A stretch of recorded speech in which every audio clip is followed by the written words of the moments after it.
ఉత్తరాఖండ్లో ప్రయాణం మొదలుపెట్టి ఇటు ఉత్తరప్రదేశ్లోని అయోధ్యలో ప్రవహిస్తూ వెళ్ళే ఈ నదిని ఎక్స్క్లూజివ్గా ప్రయాణం ఎలా ఉండబోతుందో మీకు చూపించే ప్రయత్నం చేసింది.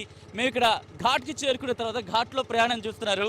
ఎంతో మంది ఇక్కడికి వందలాది మంది ఇక్కడ చేరుకుంటున్నారు. ఘాట్లో చేరుకొని నదీ స్నానం ఆచరించి ఇక్కడి నుంచి వాళ్ళు ప్రయాణం మొదలు పెడతారు అన్నమాట. ఉత్తరాఖండ్లో ప్రయాణం మొదలు పెడుతుంది సరయూ నది.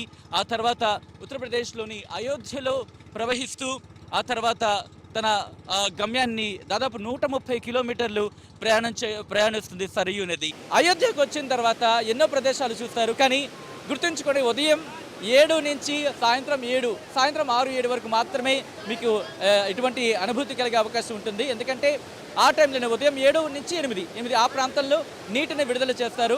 ఆ నీటిని విడుదల చేసినప్పుడు మాత్రమే మీకు ఈ అనుభూతి కలుగుతుంది. కాబట్టి అయోధ్యకు వచ్చినప్పుడు మాత్రం మిస్ కాకండి. నయా ఘాట్ అనుభూతిని కూడా మీరు ఫీల్ చేయండి.